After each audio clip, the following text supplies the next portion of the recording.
Now we can move on to the pan axis, and anything you add on top of this grip bar will not affect the balance. So if you put a monitor up here, it won't affect the balance. But anything below this motor is going to affect your balance.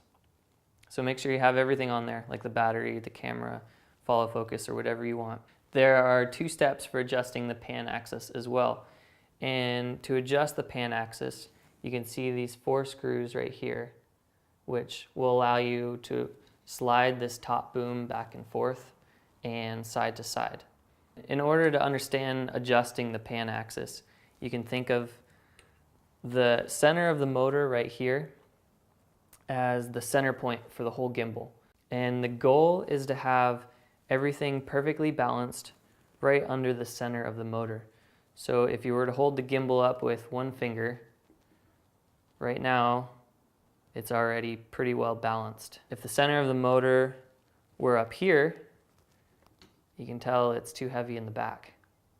There are 2 steps to balancing the pan axis. So the first step will turn the camera so the lens is pointing towards the grip.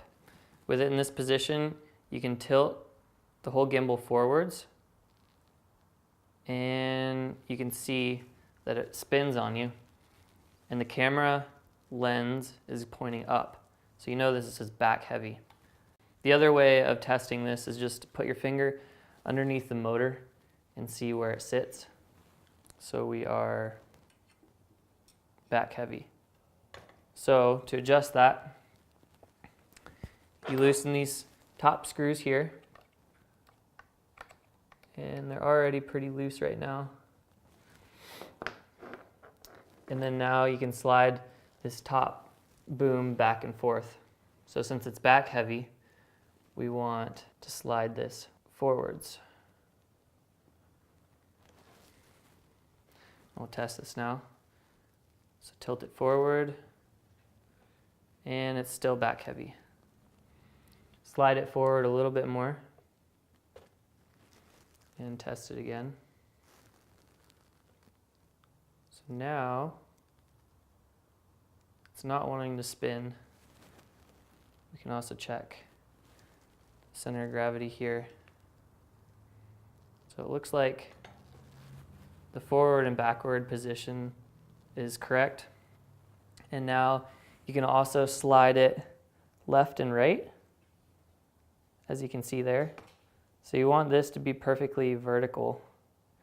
And to adjust that, put the gimbal back in its normal position and tilt it forward. And it wants to move to the left a little bit.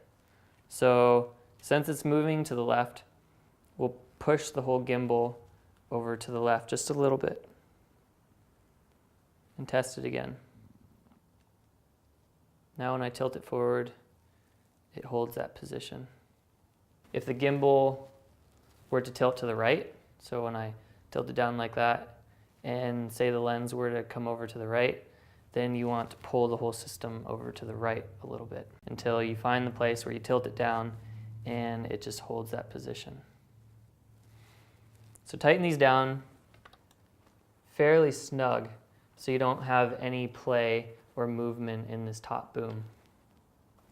So now with all these screws tightened down, your gimbal should be perfectly balanced and ready to operate.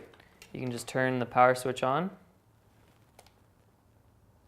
and you wait about 5 or 6 seconds for the sensor to initiate. And your Ghost is ready to operate. If your pan axis isn't perfectly balanced,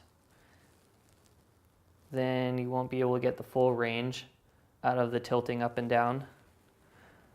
But once all those axes are balanced, then you should get full movement and be able to run around and film some amazing shots.